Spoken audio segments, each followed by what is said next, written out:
नमस्कार। आज हमारे पास एक बहुत ही दिलचस्प मामला है। एक सरकारी अधिकारी पर आय से ज्यादा संपत्ति का केस और उसमें सुप्रीम कोर्ट का एक ताज़ा फैसला। हमारे पास कुछ नोट्स हैं, कोर्ट का ऑर्डर भी है और एक विश्लेषण। तो चलिए देखते हैं इसमें क्या है। ये मामला है निरंकार नाथ पांडे का। वो उत्तर प्रदेश में सहायक आबकारी आयुक्त थे। Assistant excise commissioner. हाँ, तो उन पर भ्रष्टाचार निवारण अधिनियम के तहत एफआईआर हुई। आरोप ये था कि भाई उनकी जो संपत्ति है वो उनकी ज्ञात आय से करीब 21.74 लाख रुपए ज्यादा है। जी, और ये मामला 1996 से 2020 के बीच का है, मतलब करीब 25 साल की अवधि। जांच की थी उत्तर प्रदेश सतर्कता अधिष्ठान ने। अच्छा, विजिलेंस डिपार्टमेंट। हाँ, विजिलेंस ने।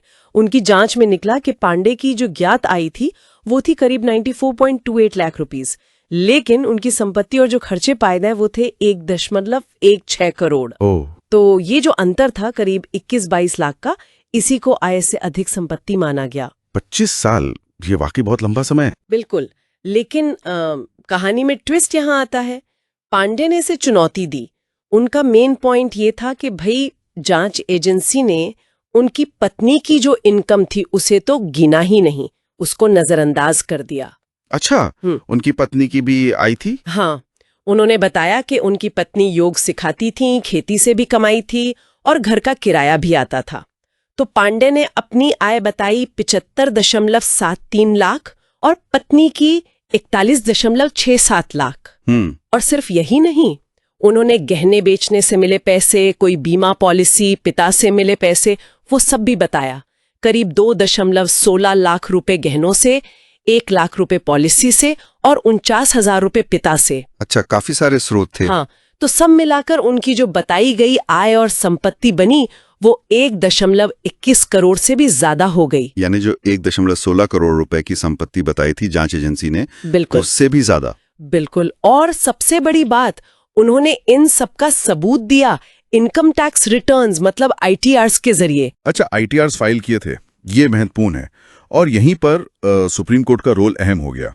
कोर्ट ने क्या किया कि पांडे के खिलाफ जो एफआईआर थी उसे रद्द कर दिया। एफआईआर ही रद्द कर दी? हाँ, पूरी तरह से।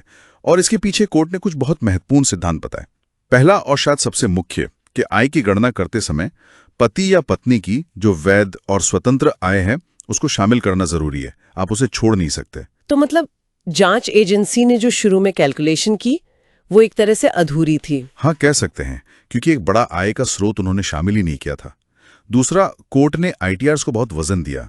कहा कि अगर इनकम टैक्स रिटर्न्स को किसी ने जाली या मनगढ़ंत साबित नहीं किया है तो उन्हें सही मानना पड़ेगा। और इस केस में पांडे और उनकी पत्नी के जो आईटीआरस थे उनकी वैलिडिटी पर कोई सवाल नहीं उठाया गया था। तो कोर्ट ने उनकी कुल आय 1.21 करोड़ रुपए मान ली। और क्योंकि ये कथित संपत्ति से ज्यादा थी तो आय से अधिक संपत्ति का मामला ही नहीं बना। ये आईटीआरस वाला पॉइंट तो वाकई बहुत सॉलिड लगता है। अच्छा, पर वो जो जांच की लंबी अवधि थी 25 साल, उस पे भी तो कोर्ट ने कुछ कहा। हाँ, बिल्कुल कहा। और ये भी एक बहुत बहुत अहम पहलू है।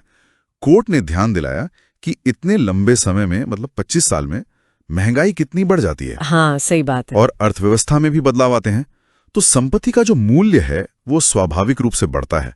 आप सोचिए, 1996 में कोई चीज खरीदी हो, 2020 में उसकी कीमत क्या होगी?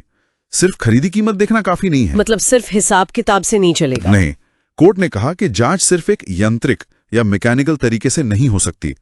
आंकड़ों का मिलान भर काफी नहीं है। एक गतिशील दृष्टिकोण, मतलब एक डायनामिक अप्रोच अपनाना होगा। ये मानना होगा कि समय के साथ चीजें बदलती हैं, कीमतें बदलती हैं। कोर्ट ने यह भी जोड़ा कि मूल्यांकन में, मतलब वैल्यूएशन में, एक ठीक ठाक मार्जिन देना चाहिए, क्योंकि आर्थिक उतार चढ़ाव होते रहते हैं। एकदम सटीक वैल्यूएशन हमेशा मुमकिन नहीं होता। तो ये जो डायनामिक अप्रोच और मार्जिन वाली बात है, इससे तो जांच एजेंसियों के लिए शायद थोड़ा मुश्किल हो जाएगा मामला साबित करना। उन्हें ज्यादा गहराई से देखना पड़ेगा। देखिए, मुश्किल तो शायद हो, लेकिन कोर्ट का मकसद न्याय सुनिश्चित करना है। और इसी कॉन्टेक्स्ट में कोर्ट ने स्टेट ऑफ हरियाणा बनाम भजनलाल वाले केस का भी जिक्र किया। हाँ, वो तो लैंडमार्क केस है एफआईआर रद्द करने के मामलों में। बिल्कुल।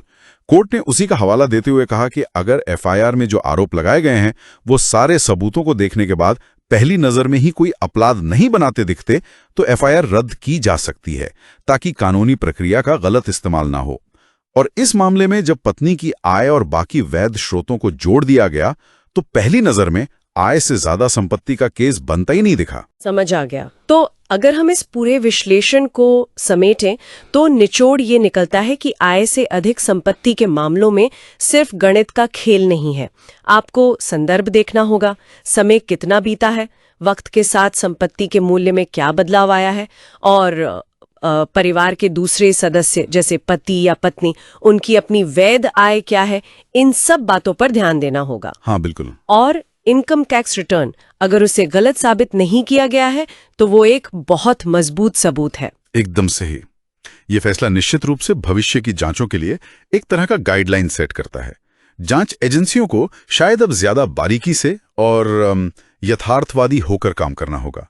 पर यहां एक सवाल सोचने लायक जरूर है। क्या? कि इस तरह के फैसले जो प्रक्रियात्मक बारीकियों पर जोर देते हैं, वो भ्रष्टाचार के खिलाफ जो हमारी बड़ी लड़ाई है और किसी व्यक्ति का अधिकार कि उसे गलत या अधूरी जांच से बचाया जाए, इन दोनों के बीच सही संतुलन कैसे बनाते हैं?